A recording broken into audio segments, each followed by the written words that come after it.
బొడిగె శోభక్క గారికి, Bharatiya Janata party Medak parliament incharge అయినటువంటి అన్న లక్ష్మీనరసింహ గారికి, మెదక్ జిల్లా అధ్యక్షులు శ్రీనివాస్ గారికి, గురువారెడ్డి గారికి, విజయ్ కుమార్ గారికి, మరియు ఈ వేదిక పైన ఉన్నటువంటి అక్క పరిణిత గారికి, ఇప్పుడే వచ్చినటువంటి సోదరులు ఎంఆర్పిఎస్ నాయకులకు, మరియు భారతీయ జనతా పార్టీ వివిధ మోర్చాల అధ్యక్షులు, కమిటీలు, నాయకులకు, కార్యకర్తలందరికీ, మీడియా మిత్రులందరికీ, ఈ కార్యక్రమానికి ఇంత పెద్ద ఎత్తున విచ్చేసినటువంటి మా అక్క జిల్లెళ్ళు, అన్నదమ్ములందరికీ కూడా పేరు పేరున నమస్కారం. భారత్ మాతాకి భారత్ మాతాకి. ఎండ సంపుకుంటుందక్క, మీ అందరినీ ఎండలో ఎక్కువసేపు కూర్చోబెట్టం. ఒక 5 నిమిషాలలో నేను విషయం చెప్పి ముగిస్తా.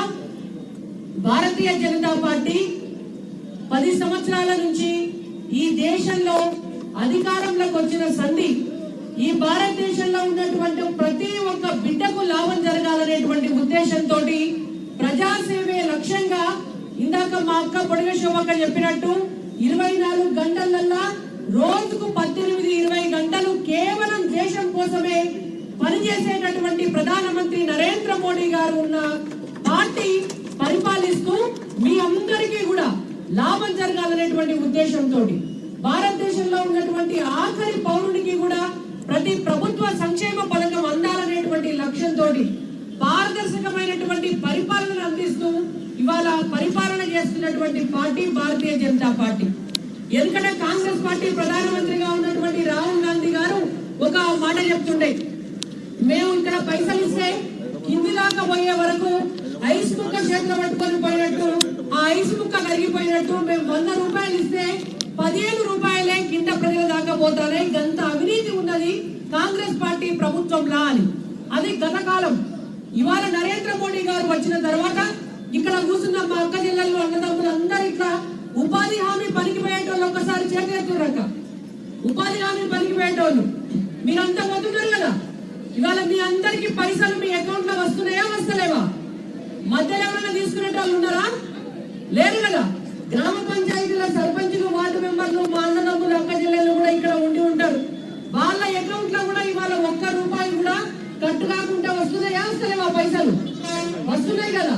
ఇవి ఒక్కటే కాదు, ప్రభుత్వం అన్నా రావట్లేమంటే రాష్ట్రంలో ఉన్నటువంటి గతంలో ఉన్నటువంటి బీఆర్ఎస్ పార్టీ సర్పంచులకు పైసలు వస్తే డిజిటల్ కీ పెట్టి కూడా దొంగతనంగా ఆ పైసలు తీసుకుంటే అవి ఆగినాయి తప్ప, లేకుంటే నరేంద్ర మోడీ గారు ఇచ్చేటటువంటి పైసలు అక్కడి నుంచి ఇక్కడి దాకా మధ్యలో ఒక్కరు కూడా 1 రూపాయి కూడా తీసుకోకుండా వీడికి వస్తున్నాయి. అంటే ఆ పారదర్శక పరిపాలన కోసమే ఇవాళ డిజిటల్ ఇండియాను కూడా చేసి మీ అందరికీ కూడా జన్ధన్ ఖాతాలు ఓపెన్ చేపించి మీ డబ్బు, మీరు ఏ డబ్బు అయితే ట్యాక్స్ రూపంలో కడుతున్నారో ఆ డబ్బును మళ్ళా మీ సంక్షేమానికి, మీ అభివృద్ధికి ఖర్చు పెట్టడం కోసం ఇవాళ ఒక పారదర్శకమైనటువంటి పరిపాలనను అందిస్తున్నటువంటి పార్టీ భారతీయ జనతా పార్టీ.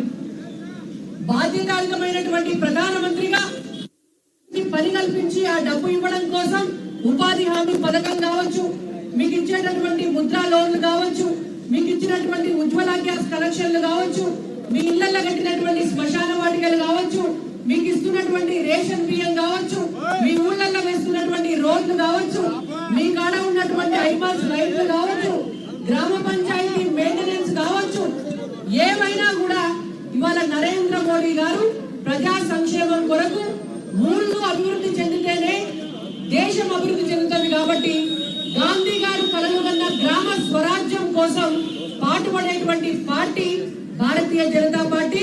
అటువంటి నాయకులు నరేంద్ర మోడీ గారు. నరేంద్ర మోడీ గారి వారసులుగా ఇవాళ తెలంగాణ రాష్ట్రంలో ఉన్నటువంటి బీజేపీ నాయకులు కూడా కిషన్ రెడ్డి గారు కావచ్చు, బండి సంజయ్ గారు కావచ్చు, ఈటల రాజేందర్ గారు కావచ్చు, లక్ష్మణ్ గారు కావచ్చు, దత్తాత్రేయ గారు కావచ్చు, ఎవరు కూడా ఎక్కడ కూడా మీరు ముట్టుకొని చూసినా కూడా ఒక్క అవినీతి మరణ కూడా లేనటువంటి పార్టీ భారతీయ జనతా పార్టీ.